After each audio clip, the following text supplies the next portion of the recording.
Welcome to Life, Lessons, and Laughter with your host, Glenn Ambrose.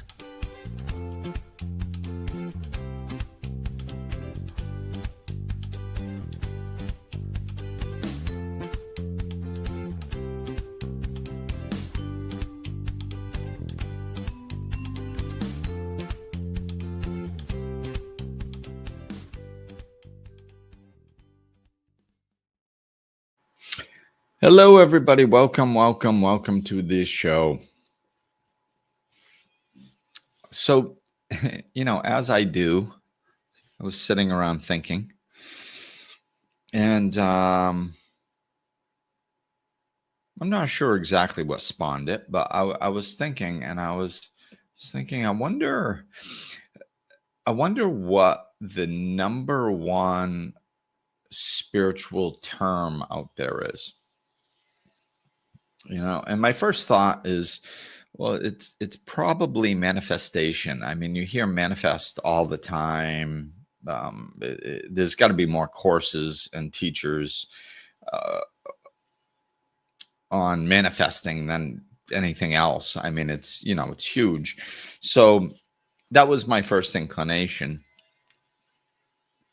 So I decided, and today I was like, hey, let me see if I'm right.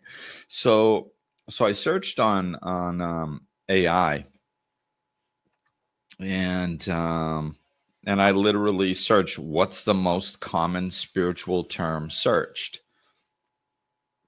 What it said is, in November 2024, the Cambridge Dictionary named manifest as the word of the year, driven by its surge in popularity on social media and endorsements by celebrities. This term has evolved to refer to the practice of visualizing and willing one's dreams into reality, a concept embraced by artists like Dua Lipa and Simone Biles. The rise in interest in manifesting reflects a broader trend where self-help intertwines with mystical beliefs, addressing unmet human needs for community and meaning in the increasingly uncertain world. And that there are some other terms that have noticeable increases.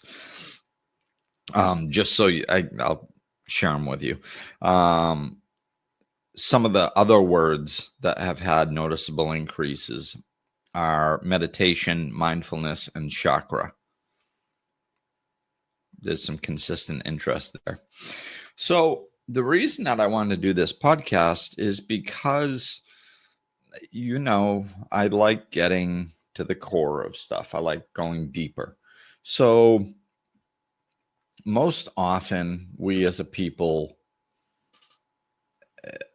how we've been living for quite a while now, and it's reflected in technology, science, things like this, is we generally function out of one question, and that's, can I? Can we do something? Can we? That sparks our curiosity and our imagination. Can I wonder if I can, so that drives a lot of society in a lot of ways, especially when we're looking at how we live. My point is that we don't generally ask, should I? We just ask, can I? We don't ask if it's a good idea. We don't a lot of times even understand what we're doing. We're just trying to do it. And you can see that in all areas of life, including spirituality, like meditation. One of the things I heard from Michael Bernard Beckwith many years ago about meditation is he was explaining it in his movie, I believe, Spiritual Liberation. I think that's where he said it. But anyway, he said it, and he said, most people try to meditate without knowing what meditation is. First, you should know what it is.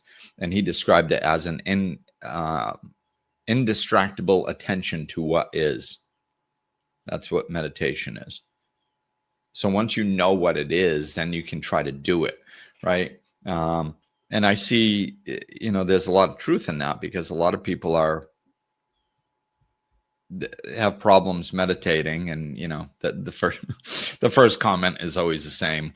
Well, I can't meditate because I can't, I tried, I can't stop my mind.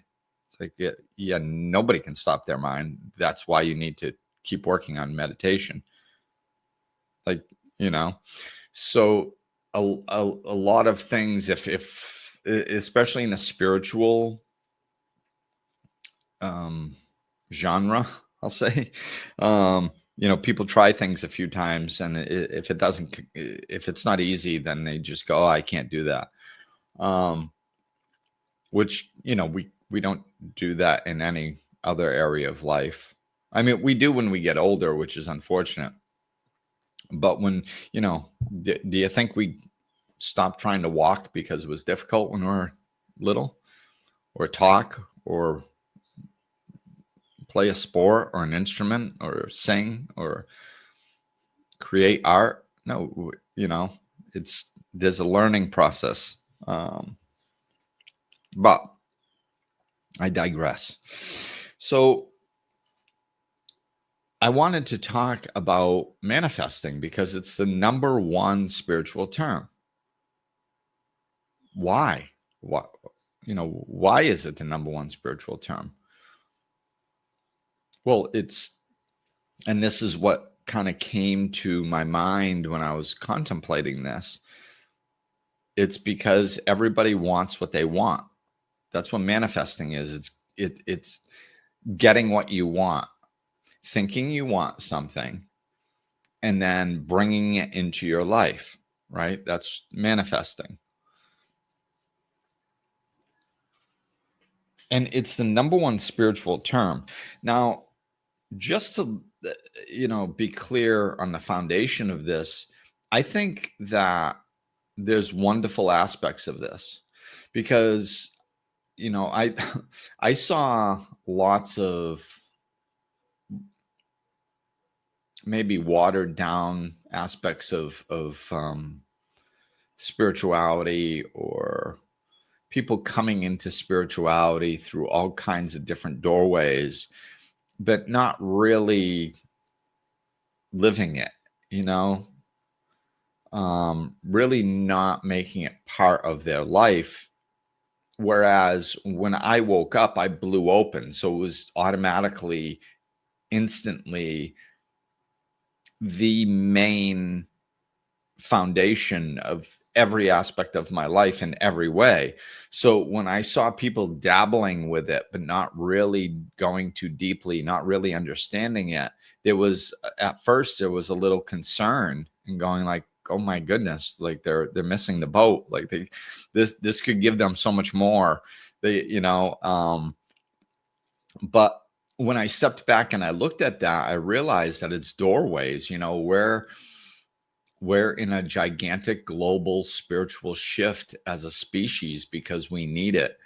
And we need to expose as many people to different ways of thinking along the spiritual lines as possible. And people are going to come in those doorways in many different ways. I think yoga is a gigantic example of that.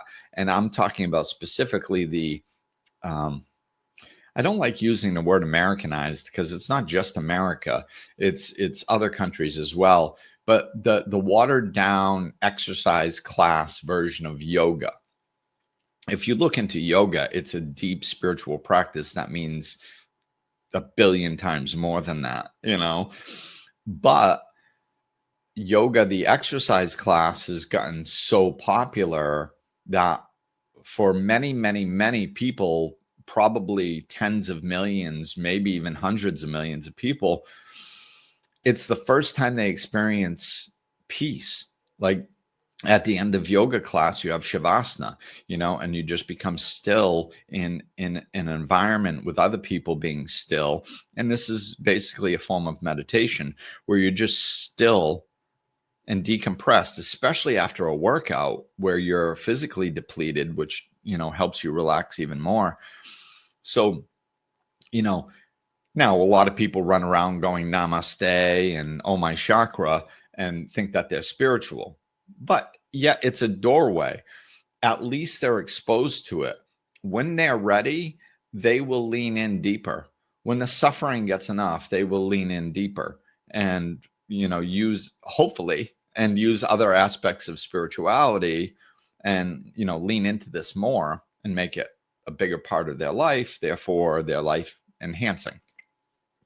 But yeah, it's the doorway, and many people come in through becoming rich and or famous, and then getting to the pinnacle of their career, reaching all their goals and finding out that they're not happy and it's not what it's all about. And then they turn to spirituality. Many people come in, of course, through suffering is the most common, including addictions and they hitting bottom, that type of thing. I can't live like this anymore. They come in that way, so there's lots of different ways that it's coming in. One of the biggest problems is we are masters of distraction. We are extremely busy and we are extremely occupied, which diverts our attention from the suffering that we're experiencing. Also, we treat symptoms, not causes in our societies. So, so if you're unhappy, then you go to the doctor and they say, well, yeah, you have a hormone imbalance. So let me give you a pill so you can feel better. Oh, okay. Thank you. I have a hormone imbalance, but nobody stops and goes, well, why do you have a hormone imbalance? It's because you don't like your life. So that's the cause. So if you create a life that you enjoy, then your body creates the hormones of that come from experiencing happiness and joy. And then you don't need a pill to make you not depressed. So it's, that's some of the drawbacks, just keeping ourselves busy, moving 90 miles an hour. It prevents the uncomfortability that's bubbling up from within, from the reality that we're not living in alignment with nature and ourselves. It prevents that from coming up too much to where it really drags us down. So we just distract ourselves. Keep moving, and this is why people can't slow their minds down, because they're never still. You're constantly moving. There's a purpose to that. It keeps the uncomfortability at bay from, instead of bubbling up and overtaking you, and you're realizing how dysfunctional it is to live going 90 miles an hour all the time, thinking that you have to. That the pace of life that most people are at is just dysfunctional and unsustainable, So, but there's many doorways, is my point, coming in. So back to manifesting specifically, and you're going to be able to probably use this in other areas as well. This concept is why manifesting. Well, it's like we said, to get what we want. Okay, well, why do we want to get what we want? Like, why do people want to manifest a better career, or a better partner, or a better home, or a better car? Or why do people want to manifest anything that they don't have? Or another one of something that they do have. Why do people want to manifest? The reason people want to manifest is because they think it's going to make them happy.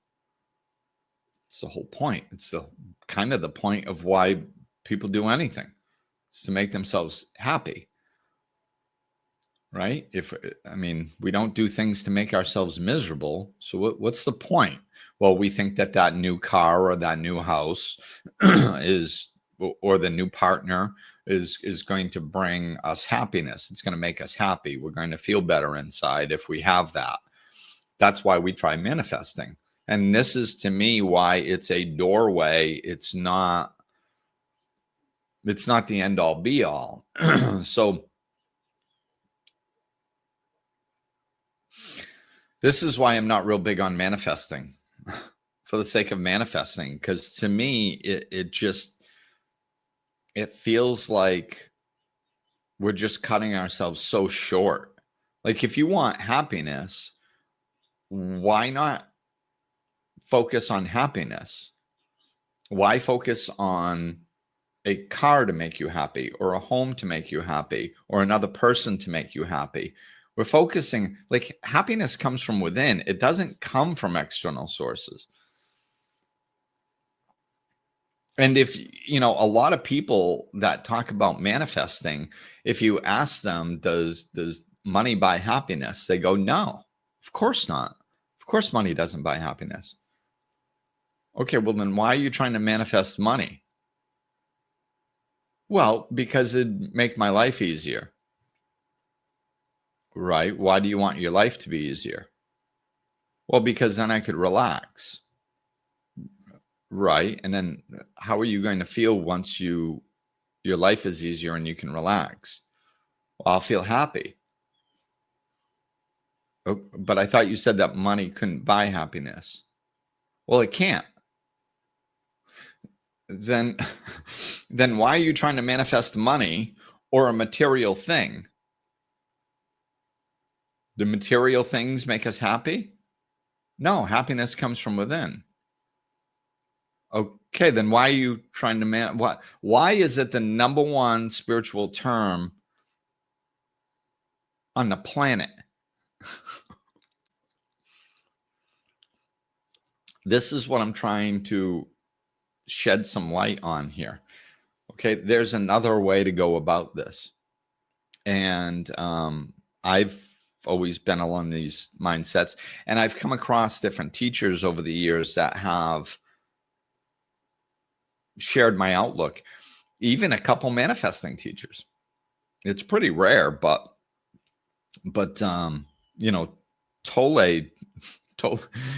Eckhart Tolle did something on manifesting, and I hopped on the course because I was like, I bet you he's going to nail it.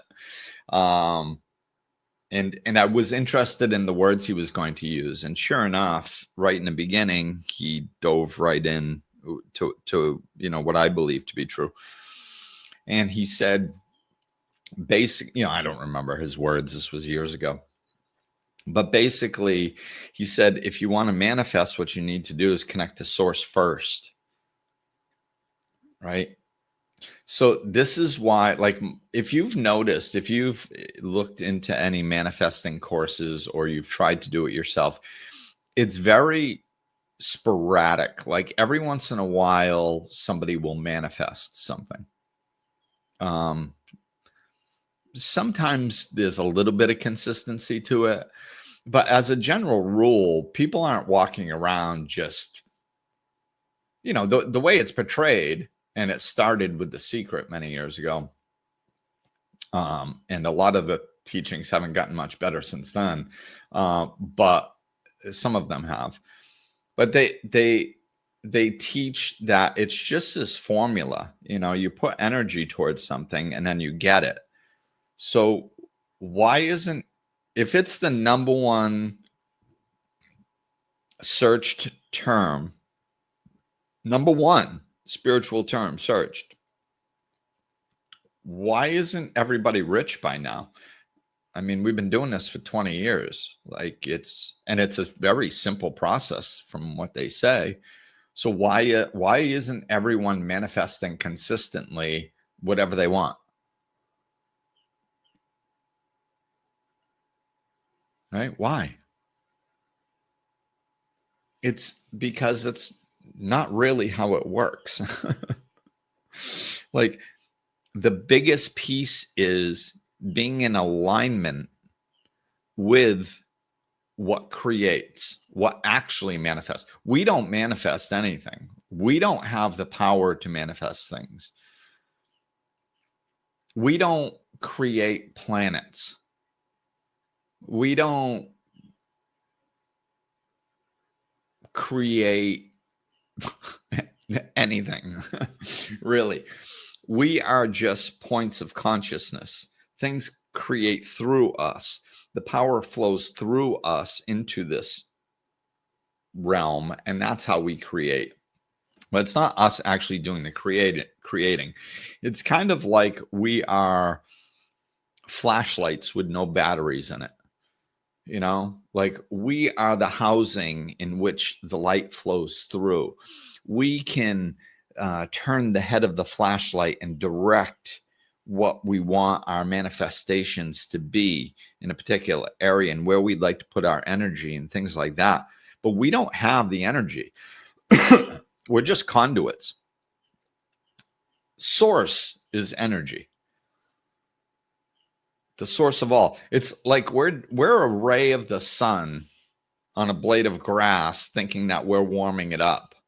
We're not warming it up. The heat, everything doesn't come from us. It comes from the sun. We're just an extension of it.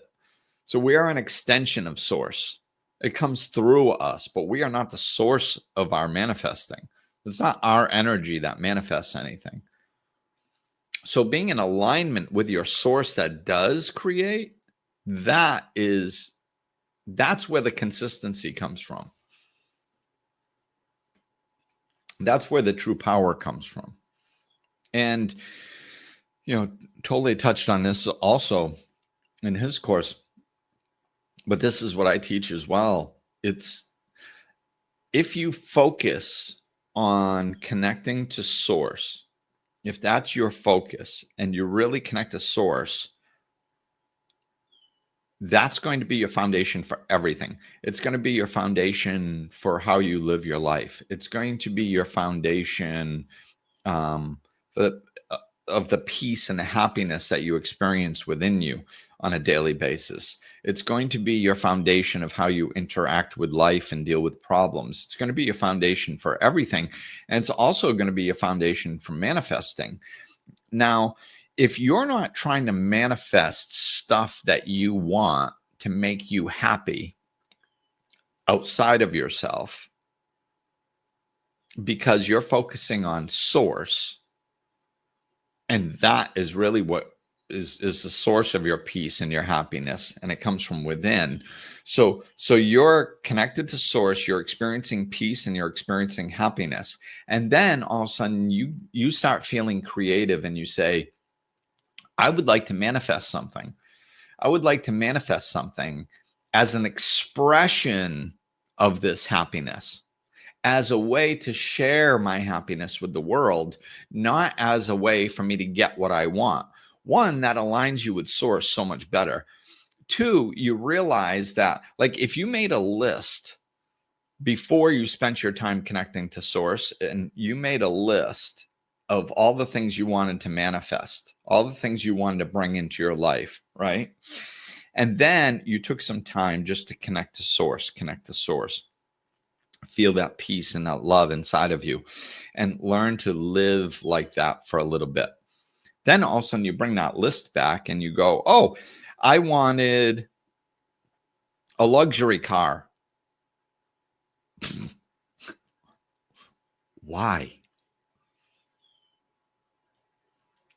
Well, I thought that I deserved it and it was going to make me feel good. And really, now that I'm peaceful and happy and content, I get just as much joy driving some dependable little off-brand car, or what I'll try to make my point with some sort of brand. Kias are usually less expensive. Like this is how I was when I was in the States. Like, I liked having a dependable car because I liked turning the key and not worrying about whether it was going to start, it breaking down, all that stuff. So I used to like driving a new car. So, but I would drive a brand new Kia with not a lot of extras on it because to me nowadays, the cars are so nice that it's fine. Like, I don't need, if I can buy a car for, not even sure what the brand new Kias go for nowadays, but if I could buy a brand new car for 30 grand, or I can buy a brand new car for 70 grand, unless there's something that I kind of specifically need, I'm good with the 30 grand. It's brand new. It's dependable. If anything goes wrong, I got a warranty. It's got power windows. The AC works.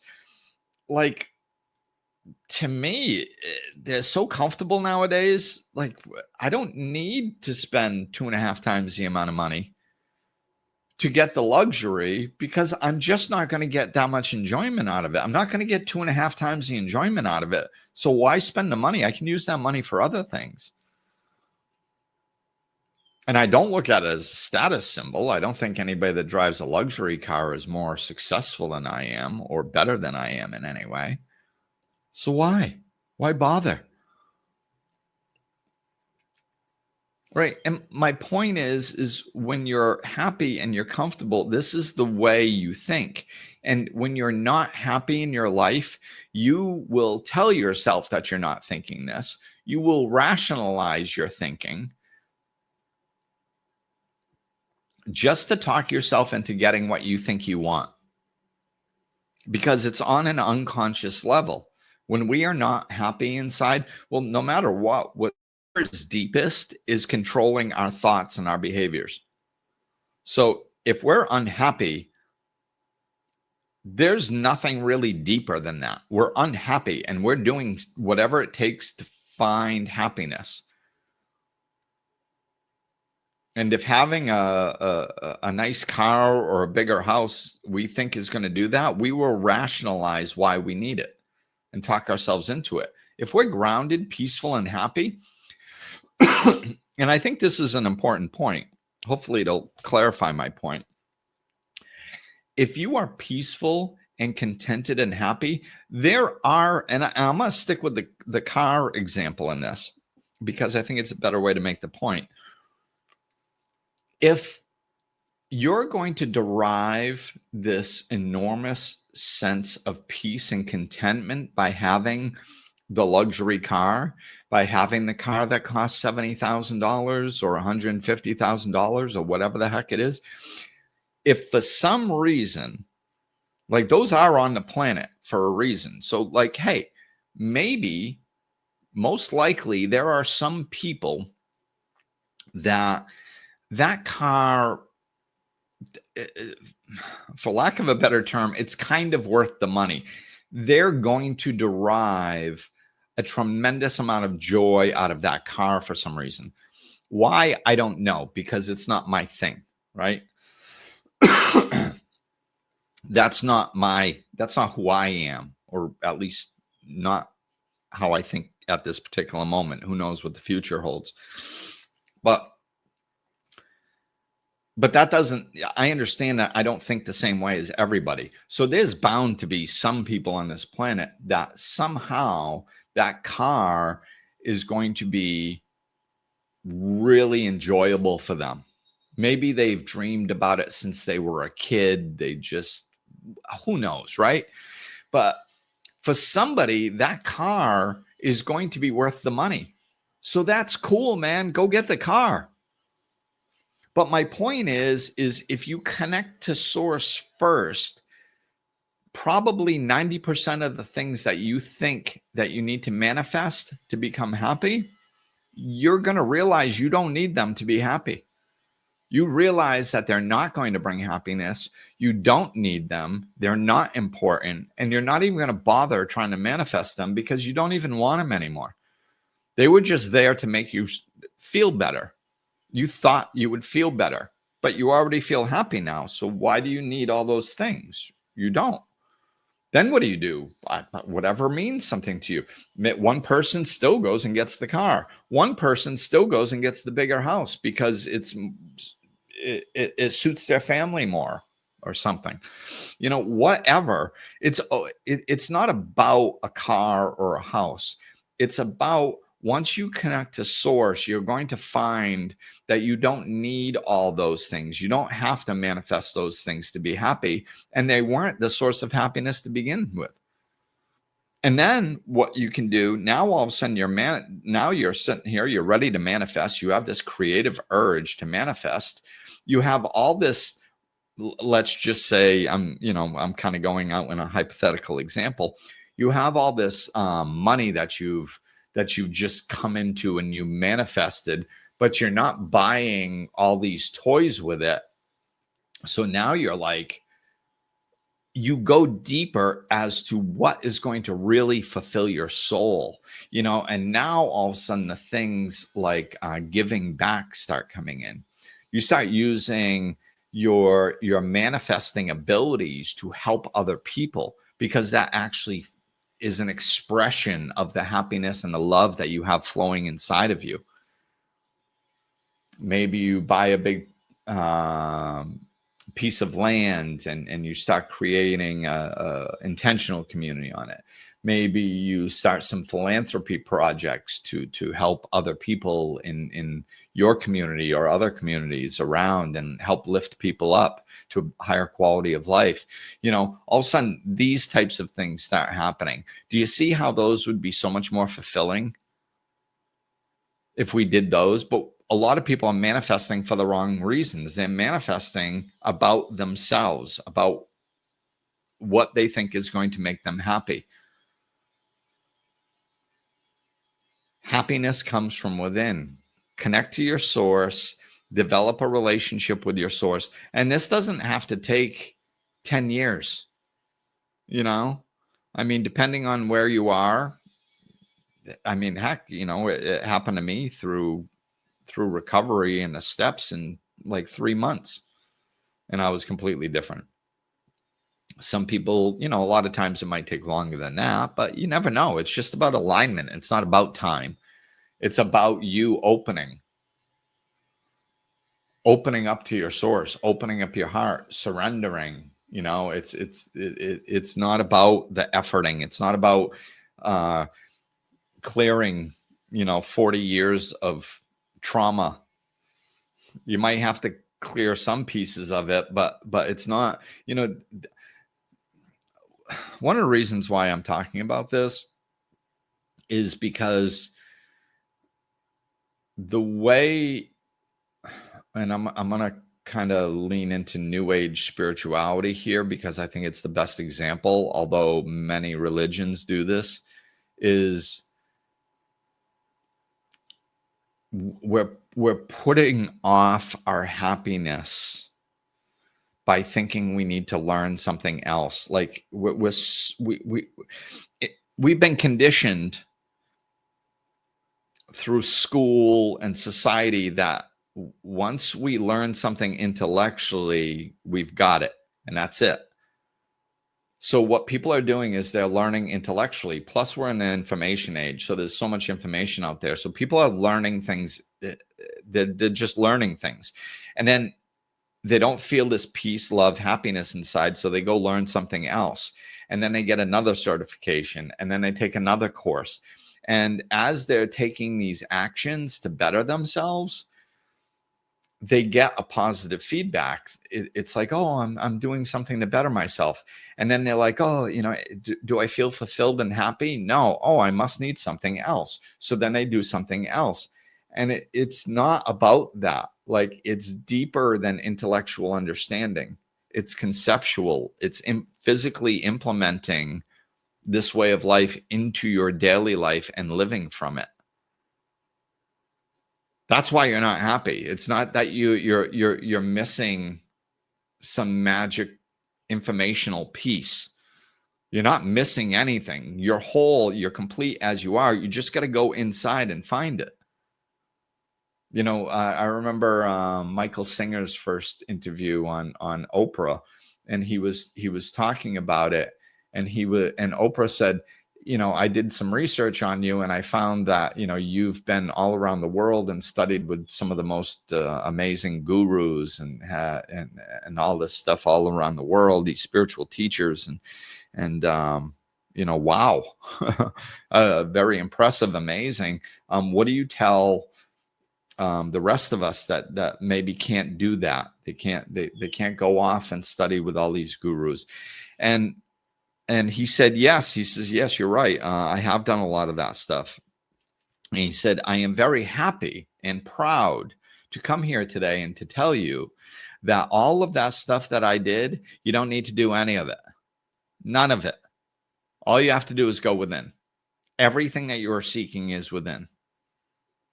I didn't learn anything out there that I didn't get from within. No matter who I worked with, no matter who I spoke to, whenever I got what I was looking for, it was by going within. So you don't have to do any of that stuff.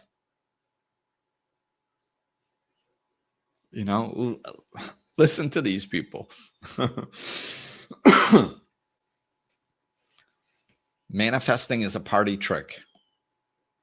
It's not where you're going to find peace, love, and happiness. If you want peace, love, and happiness, focus on peace, love, and happiness. Get that. And then see what you want to manifest. And you're going to be much better at manifesting, much better at it, because you're going to be connected to source, and that's the actual source of energy that actually manifests. Plus, your intention is not only going to be good for you, but it's going to be good for others. Even if it's that car. I don't know how. Maybe maybe you need a luxury car to take your aging grandparents to the mall once a week so they can get out of the house. I don't know. But my point is when you're manifesting through a place of contentment and love, it's bound to help other people more than just you, because you're not focused on yourself. You get it too. I mean, we've all given, right? Doesn't it feel good to give? Of course it feels good to give. We've all experienced the joy of giving. And a lot of times when you give, like really give from your heart in a way that affects somebody else, have you noticed that it almost feels like a ripoff? It almost feels like you're getting more than they are. It was a good example when with the help of some of my family and friends, we built a bathroom for the school over here. That was wonderful. We have a Christmas party for the kids over here every year. That's beautiful. But really, an isolated incident where you could really feel it was when we gave my little neighbor, this little girl, a bicycle that she wanted. She was riding around the property for oh my God, a year, just on this beat to crap bicycle with flat tires and the chain constantly falling off and all this stuff. And she wanted a bicycle so bad. And she didn't think that there was any possible way she was going to get a bicycle, And then to give her a brand new bicycle? Are you kidding me? She broke out into tears, and the gratitude and the joy. It's just, that she's going to remember that for probably her lifetime. And to be able to be a part of that, I feel I got more out of it than she did. Because it's moving to help other people. There's nothing better. So I think if we connect to ourselves, this is what we start doing with our lives, just naturally. And it's so much more meaningful and beautiful and enjoyable.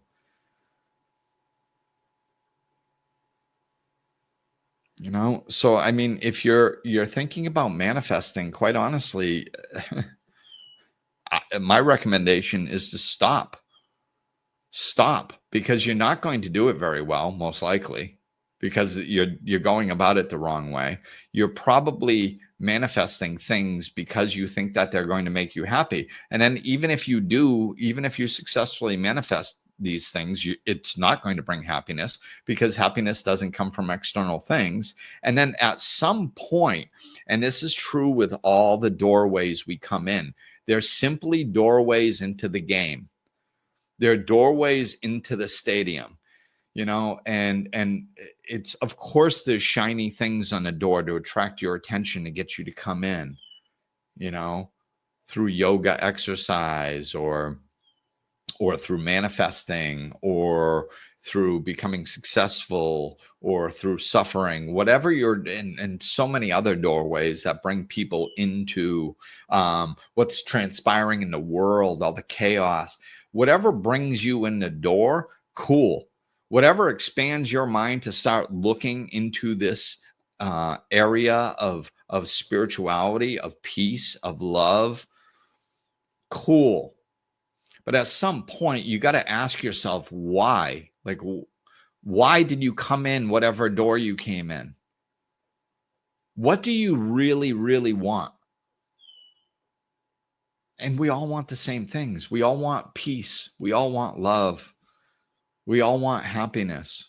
We all want contentment. We all want to be good people. We all want good things for the people that we care about.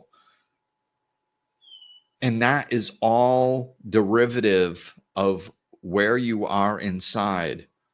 If you can't give away what you don't have.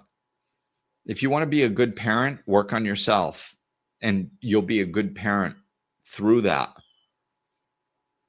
You don't become a good parent by trying to be a good parent. You become a good parent by really finding peace, love, contentment within, and then that driving your behaviors.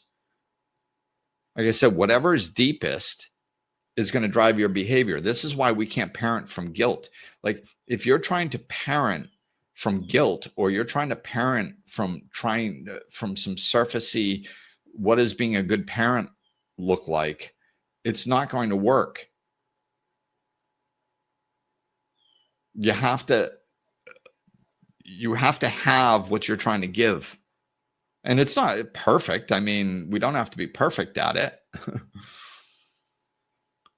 But if you want to be a better person, brother, sister, mother, father, sibling, friend, worker, employee, employer, if you want to be anything better, all work is inside work. Do the work on you, and it will express outwardly. We're so used to trying to straighten out our external situations so that we'll be happy inside. And that's backwards. We have to get happy inside, and then our external circumstances and situations will reflect that back to us, or they will be an expression of our happiness that's inside. There's no happy destination at the end of an unhappy road. We can't be unhappy within and do these things to try to become happy in the future out there. Change things so we'll be happy inside. No, happy inside, and then things change. So let go of this manifesting or whatever other door, or before you let go, just ask yourself, what do you really want? Do you want to experience love and peace and contentment and happiness in your heart, and interact with people through that energy, and walk through your life in that energy, and be the best version of you that you want to be, or that you can be? Yeah, that's what people want. Okay, then what's the best way to get that? By manifesting something external that you think is going to give you that? It's not. It's simply not. And I mean, I understand, I lived broke most of my life. So I understand the conveniences with money, and I understand that it lowers stress levels, right? But like, they've done studies on this. Like, when you have nothing, and, I forgot the percentages of happiness increase or whatever, but you'll get my point. If you have nothing, and you're suffering and struggling just to make ends meet, or live, or eat, or stay warm, or whatever, and then all of a sudden you get the things that make your life comfortable, your happiness level increases somewhat dramatically. There's a fairly decent jump from struggling on a daily basis to survive and having just normal basic comforts. Not a brand new car, not a brand new house that has 4 bedrooms, not all the luxury items everybody thinks they deserve nowadays. Just basically the minimum where you can eat every day, you're warm, stuff like that. Okay. So there is a leap in happiness levels when you make that from struggling to maintaining, we'll call it, right? Anything other than that is dramatically minimal. Like when you go, and they measured it like financially, like if you go from like, let's just say 100 grand a year to 150 grand a year, or 100 grand a year to 200 grand a year, your happiness levels go up. I think it's like 1 or 2%, maybe 3 the most. That's it. It's very minimal. It has very, very minimal impact on your happiness levels. Once you get over that maintaining stage,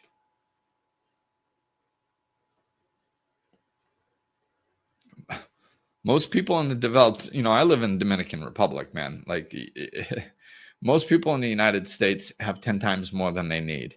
And I'm talking about the poor people. I mean, of course there's homeless and there's real poor that don't know, that go days without eating and things like that. Of course we have that in the United States and other developed countries. It's just a lot more prevalent over here, so we have to keep that in mind. Like, what are you really saying you need to maintain? It's relax. If you're eating and you're warm, then your happiness is not going to jump up as dramatically as you think. Because, I mean, really, let's be honest. I mean, if you talk to people, and I mean, hell, I would have said this years ago. If you would have talked to me years ago, when I'm scraping to get by, I don't have my connection to source, and somebody says, Glenn, would your life be all better if I gave you $1 million? I'd be like, oh my God, yeah. Would you be happier? Totally. Yeah. I didn't know what I was talking about. Would it have? Well, back then, when I was drinking and drugging, it probably would have killed me. The last thing I needed was a pocket full of cash. When I got those, things usually went pretty erratic. But my point is that we think it's the end all be all, and it's not. The end all be all is doing the work inside. So let go of, if you've come into spirituality or self-help or whatever you want to call it in a particular doorway, and or you've been on this path for a while and you keep doing more things, but you're just not capable of finding that peace and that happiness. Like, ask yourself, why? What do you want? What do you really, really want in your heartfelt desire? What do you want? And it's peace, love, and happiness. It's what we all want. Don't take the next leap and go, yeah, but the car will give me the happiness, or the house will give me the happiness. Maybe it will, maybe it won't. Like I said, there are some people where a particular house or a particular car actually could be a fulfillment of a heartfelt desire. It could be. My point is that you're never going to know for sure unless you connect to source first. If your focus is connecting to source first and just living, just washing the dishes, taking a shower, brushing your teeth in a state of peace, interacting with people through love. Unless you are living like that and you get yourself to a peaceful state, you're never going to know what you're manifesting because it's a heartfelt desire or that your unconscious is rationalized for you. You're never going to know. And you're spending the energy anyway. You're spending all this energy manifesting, creating your dream board and writing down all these things and doing these manifestation meditations every day. Instead of doing all that, why don't you take that same energy and try connecting to your source? Make that your goal. Make the peace and the love within inside of you and walking through your day-to-day activities, make that your goal. I guarantee you it's going to be more fulfilling.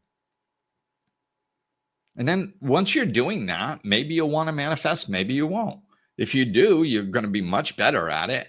It's going to be much more fulfilling for you. And it's actually going to be something that is a heartfelt desire. And like I said, therefore more fulfilling. But manifestation is not spirituality. It's not the end all be all. Peace, love, happiness, that's the end all be all. And then from there, we can express that through our manifestations. So hopefully that was helpful. All right, I'm going to wrap it up. Thank you guys for listening, and let me know if I can be of service. Peace.